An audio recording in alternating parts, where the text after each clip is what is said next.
قال الله سبحانه وتعالى في كلامه العظيم: أعوذ بالله من الشيطان الرجيم، بسم الله الرحمن الرحيم، ولا تلقوا بأيديكم إلى التهلكة وأحسنوا إن الله يحب المحسنين. وقال تعالى في شأن حبيبه الكريم: إن الله وملائكته يصلون على النبي يا أيها الذين آمنوا صلوا عليه وسلموا تسليما. اللهم صل على سيدنا محمد وعلى آله وصحبه أفضل صلواتك وعدد معلوماتك وبارك وسلم. رونق اسٹیج عالی مرتبت سید عین الحسن صاحب شیخ الجامعہ و دیگر شہنشین پر تشریف فرما، دانشوران قوم و ملت، ماہرین طب و حکمت، مکرم حاضرین و سامعین اور خواتین و حضرات، اللہ سبحانہ و تعالیٰ کا ہم پر فضل و احسان ہے کہ اس نے ہمیں اپنی بے پایاں نعمتوں سے مالا مال فرمایا ہے۔ اس کی نعمتوں کو ہم نہ گن سکتے ہیں نہ شمار کر سکتے ہیں، لا تعداد نعمتیں ہیں۔ اس پروردگار کی عظیم نعمتوں میں صحت ایک عظیم نعمت ہے، جس کے بارے میں ہمارے رسول اکرم صلی اللہ علیہ وسلم نے ارشاد فرمایا: 5 باتوں کو تم 5 باتوں سے پہلے غنیمت جانو۔ میں ان 5 باتوں کی تفصیل میں نہیں لے جانا چاہتا ہوں، اس میں ایک جملہ فرمایا: وہ صحتک قبل سقمک، اور اپنی صحت و تندرستی کو بیماری سے پہلے غنیمت جانو۔ اور بخاری شریف میں روایت ہے: نعمتان مغبون فیہما کثیر من الناس، 2 نعمتیں ایسی ہیں بہت سے لوگ ان 2 نعمتوں کے بارے میں غفلت میں مبتلا ہیں، خسارے اور گھاٹے میں مبتلا ہیں۔ تو لہٰذا صحت کی طرف انتہائی توجہ مبذول کروائی گئی ہے، اور قرآن حکیم میں اللہ رب العزت نے فرمایا: وَلَا تُلْقُوا بِأَيْدِيكُمْ إِلَى التَّهْلُكَةِ، اے لوگو تم اپنے آپ کو ہلاکت میں مت ڈالو، یعنی اپنی صحت کے نظام کو برقرار رکھنے کی مکمل کوشش کرو۔ کوئی ایسی حرکت یا کوئی ایسی غفلت تم سے نہ ہو کہ تمہاری صحت کا نظام معطل ہو جائے، تمہاری صحت متاثر ہو جائے۔ اللہ تبارک و تعالیٰ کے کلام مجید میں ایک ایسی بات فرمائی گئی ہے جس سے ہم نظام صحت کی اہمیت کو سمجھ سکتے ہیں۔ حج یا عمرے کو جانے والے احرام کی حالت میں ہوتے ہیں، ان کو فرمایا گیا کہ وہ سر کے بال نہ مونڈیں، مگر ایک مرحلہ ایسا بھی آتا ہے کہ سر میں تکلیف ہے اور جوئیں پریشان کر رہی ہے، تو ایسی صورت میں ان کو صبر کی تلقین نہیں کی گئی ہے۔ قرآن کہتا ہے: وَلَا تَحْلِقُوا رُؤُوسَكُمْ حَتَّى يَبْلُغَ الْهَدْيُ مَحِلَّهُ، کہ سر کے بال اس وقت تک نہ مڈاؤ جب تک کہ قربانی اپنے مقام کو نہ پہنچے، یعنی جب تک تمہاری یہ عبادت مکمل نہ ہو۔ لیکن اس کے ساتھ فرمایا: فَمَنْ كَانَ مِنْكُمْ مَرِيضًا أَوْ أَدَمْ مِنْ رَأْسِهِ أَوْ بِهِ أَدَمْ مِنْ رَأْسِهِ فَفِدْيَةٌ مِنْ صِيَامٍ أَوْ صَدَقَةٍ أَوْ نُسُكٍ، اگر کوئی تم میں بیمار ہو یا سر میں جوئیں ہونے کی وجہ سے تکلیف میں مبتلا ہو تو دیکھیے بال مڈانا منع کیا گیا ہے کیونکہ احرام کی حالت میں ہے تم، مگر ایسی صورت میں فرمایا جا رہا ہے کہ وہ بال مڈا لے اور فدیہ دے دے۔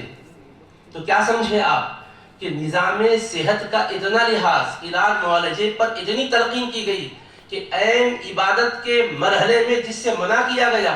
اگر وہاں تکلیف لاحق ہو رہی ہے آپ کے بدن کو، جسم کو، وہ ظاہری طور پر جوؤں کی کیڑوں کی وجہ سے ہی ہو رہی ہو،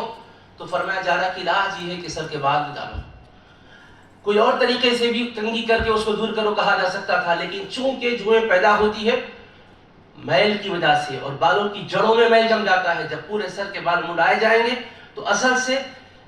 علت نہیں رہے گی تو معلول بھی نہیں رہے گا، جس جگہ جو تکلیف ہے وہ اصل دور ہوگی تو پھر اس کے لیے قلب کو راحت ملے گی۔ تو اس سے اس کی اہمیت آپ سمجھ سکتے ہیں۔ اور ہمارے رسول کریم علیہ السلام نے بچوں کی تعلیم و تربیت پر جہاں توجہ مبذول کروانے کی تلقین فرمائی ہے، ان کے نظام صحت پر بھی توجہ مبذول کرانے کی ذمہ داری عطا کی ہے۔ ارشاد فرمایا ہے رسول کریم علیہ السلام نے، ان اللہ سائل کل راع عما استرعاہ احفظ ام ضیع حتی یسأل الرجل عن اہل بیتہ، کہ یہ ایسا معاملہ نہیں ہے کہ تم صرف ایک دنیاوی ضرورت کے تحت ہی اس پر توجہ مبذول کرو، اس میں غفلت ہوگی تو کل قیامت میں تمہارا پروردگار جیسے نماز، روزہ، زکوٰۃ، حج میں غفلت پر سوال کرے گا، تمہارے بچوں سے تمہاری غفلت بے توجہی پر بھی تم سے سوال کرے گا۔ بے شک اللہ ہر شخص سے، ہر ذمہ دار سے اس کے تحت جو ذمہ داریاں دی گئی ہے اس کے بارے میں پوچھے گا کہ اس نے ان کی حفاظت کی ہے یا ان کو ضائع کیا ہے، یہاں تک کہ اس کے متعلقین کے بارے میں پوچھا جائے گا، ان کی صحت کو برقرار رکھنے کے لیے، ان کو اچھے اخلاق سے مالا مال کرنے کے لیے، ان کی تعلیم و تربیت کے نظام کو بہتر بنانے کے لیے آیا کوشش کی ہے کہ نہیں۔ حبیب کریم علیہ السلام نے یہاں تک فرمایا، کفا بالمرء اثما ان یضیع من یعول ان یضیع من یقوت، ایک آدمی کے گنہگار ہونے کے لیے یہ بات کافی ہے کہ جو اس کے تحت بال بچے ہیں، بیوی ہے، ان کی صحت کے نظام سے، ان کی تعلیم کے نظام سے، ان کے دیگر معاملات کے نظام سے غافل رہے، ضائع کر دے، بے توجہی برتے۔ تیرے تحت تیرے بچے ہیں، بچوں کا تو مالک نہیں ہے، باپ ہے، سرپرست ہے، سربراہ ہے، ان کے کھانے پینے کا خیال رکھنا، ان کی صحت کا خیال رکھنا، صحت جسمانی، صحت روحانی کو تکلیف دینے والی کوئی چیز ہے تو پہلے لاحق بھی ہے تو دور کرنا، آگے خطرات جس سے پیدا ہو رہے ہیں، اندیشے ہو رہے ہیں کہ کہیں بیماری میں مبتلا ہو جائے گا، کہیں کوئی خطرناک وبا میں مبتلا ہو جائے گا، تو پہلے ہی سے پیش بندی کر لینا، پہلے ہی سے حفاظت کا بندوبست کر لینا۔ اگر تم نے غفلت برتی ہے تو نماز پڑھ رہے ہوں گے، روزہ رکھ رہے ہوں گے، حج کر رہے ہوں گے، دین کی تبلیغ کر رہے ہوں گے، بیان و خطاب کر رہے ہوں گے، کتابیں لکھ رہے ہوں گے، لیکن تم نے اپنے بال بچوں کی صحت سے بھی غفلت برتی، جس کے نتیجے میں وہ بیمار ہو گئے، جس کے نتیجے میں ان کے اعضاء میں کوئی پرابلم آ گیا، جس کے نتیجے میں ان کا دماغ کمزور ہو گیا، جس کے نتیجے میں وہ کام کرنے کے لائق نہ رہے، تو تم سمجھ رہے ہوں گے ہم پرہیزگار ہیں، اور حدیث پاک کہہ رہی گناہگار ہے۔ کیوں گناہگار ہے؟ اس لیے کہ اس نے اس میں غفلت برتی ہے۔ تو حضرات گرامی، آپ اندازہ کر سکتے ہیں کہ کتنی اہمیت بتائی گئی ہے صحت کے نظام کے سلسلے میں، اور آپ اس پر بھی غور کیجئے۔ رسول کریم علیہ السلام نے غذا کے خود بھی جو نظام عطا کیا ہے ایسا ہے کہ خوراک میں بھی اعتدال، پوشاک کے معاملات میں بھی، رہن سہن کے معاملات میں بھی۔ قرآن اللہ کا پیغام پڑھ کے سنایا، کلوا واشربوا ولا تسرفوا، کھاؤ اور پیو، حد سے آگے نہ بڑھو۔ اعتدال کھانے پینے میں انسان برقرار رکھتا ہے تو نظام صحت بحال رہتا ہے۔ اگر تجاوز کر جاتا ہے، حد کراس کر دیتا ہے، تو بسیار خوری کی وجہ سے بیماریاں جنم لیتی ہے، معدہ اس کا متاثر ہوتا ہے۔ اسی لیے فرمایا انسان کے لیے کھانے پینے کے سلسلے میں 3 باتوں کو ملحوظ رکھنا چاہیے کہ اپنے پیٹ کے، اپنے معدے کے 3 حصے کرے، ایک حصہ کھانا اور ایک حصہ پانی کے لیے، ایک حصہ سانس کے لیے، تاکہ صحت کا نظام برقرار رہ سکے۔ اور کھانے پینے کی وجہ سے، بعض ایسی چیزوں کے استعمال کی وجہ سے چکناہٹ بڑھتی ہے، کولیسٹرول آتا ہے۔ تو دیکھو اسلام نے عبادات کا نظام بھی دیا، جو جہاں روحانی ترقی ہے اس کے اندر، وہاں جسمانی صحت کا بھی کیسا بہتر نظام رکھا گیا ہے۔ آپ دیکھیے 5 نمازیں اسلام نے فرض کی ہے، اس میں آپ دیکھیے فجر کے اندر 4 رکعات ہے، عصر میں 4 رکعات ہے، مغرب میں 3 رکعات ہے، کیونکہ صبح کے وقت میں اور عصر کے وقت میں، مغرب کے وقت میں انسان کا پیٹ بھرا ہوا نہیں ہوتا، اس سے زیادہ اس کو ورزش کی ضرورت نہیں ہوتی۔ تو روحانی اعتبار سے جب عبادت اللہ کے قریب کرتی ہے، جسمانی اعتبار سے بھی اس کی کھائی ہوئی غذا میں انہضام کا نظام پیدا کرتی ہے، اس لیے اس میں رکعات مختصر رکھی گئی۔ اور دوپہر میں انسان کھاتا ہے، رات میں کھاتا ہے، تو لہذا ظہر کی نماز کی 12 رکعات رکھی گئی۔ اور چونکہ